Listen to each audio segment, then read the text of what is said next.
Hello, here I am again, back in North Norfolk, ready for some more country days. Now, just when you were thinking that something familiar was about to disappear forever, it can spring back and surprise you, like wild rabbits, or the wooden garden rake, or firewood. When did you last sit at home in front of an open fire of logs?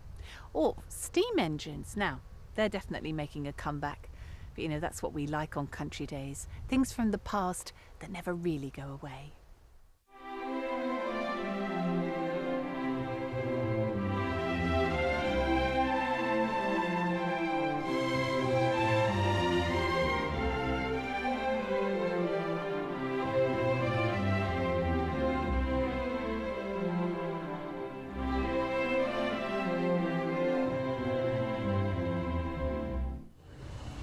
Think back 50 years or so, and if you lived in a country area like this one here in Dereham and you wanted to get from here to there, the chances are that you'd go by train because there was a network of little lines that would take you almost anywhere you wanted to be.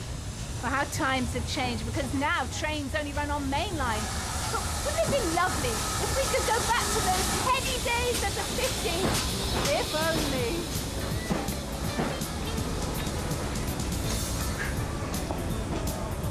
It was a magical day at East Dereham when folk dressed for the occasion to remind those too young to remember what local transport was like back in the 1950s. And the guys who run this line go even further back to their own boyhood.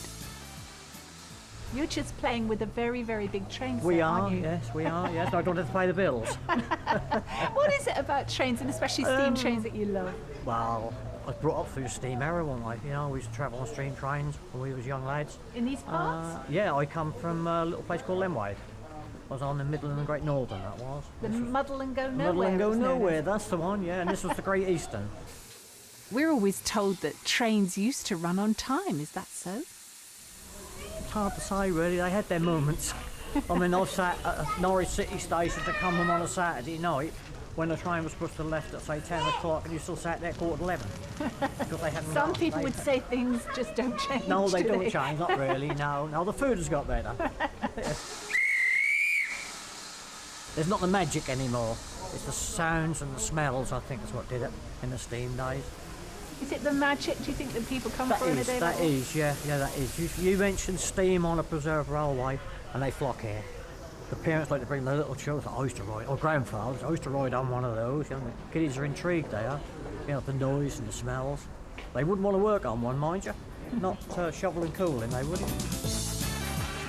Running a preserved railway line is no easier than running the real thing used to be.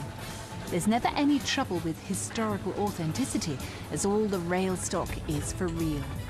I soon discovered that it attracts some very real characters too.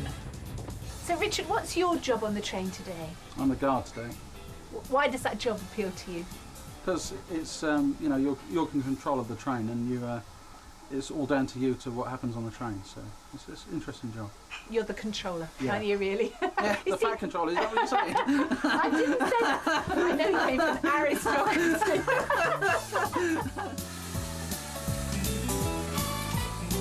So did you travel on the old steam engines when you were a lad? Absolutely, yes. Oh, yes. My nana used to take us down to Southend and places like that. Yes, wonderful.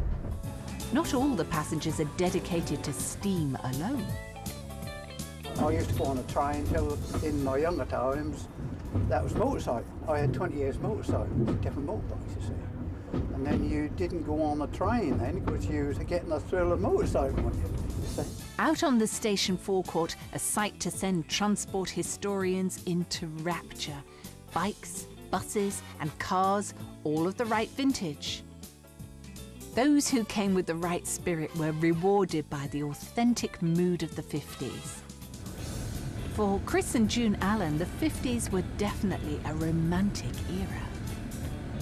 So what's the fascination for you two then of actually taking cars like this and putting them back to their former glory? That's a lovely era, and that's nice being out and taking the car and dressing up and taking part as well. So we've met some nice people, friends as well now.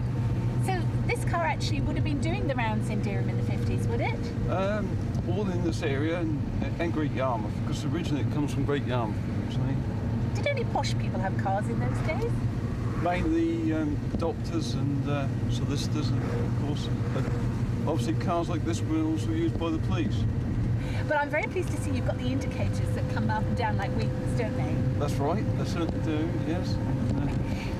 Now, why do you do this, Chris? What's the fascination Well, for you? people think I'm mad, but me and my wife, we really enjoy the era. And, this is lovely. Local trains regularly ran on the Kings Lynn and Dereham lines from 1845 to 1969 when they closed. Tom Howlett was a driver who remembers those glamorous times. Well, one of us is very overdressed, I would have thought, but I mean, what do you think? All of us dressing up and reenacting the 1950s. Well, Lovely? that is very nice to see it. Yeah, and I appreciate it, and that brings back memories to me. Yeah, to see people that, you know, dressed up like that. I mean, I'm probably one of the only existing ones left in the local here at Dereham, as all my comrades have passed away, and I'm sure if they'd come back to life today and see something what's happening today, they'd appreciate it very much. The end of the line, the end of a lovely day. Love the outfit, love the shoes, but my feet hate the heels. I'm off to change.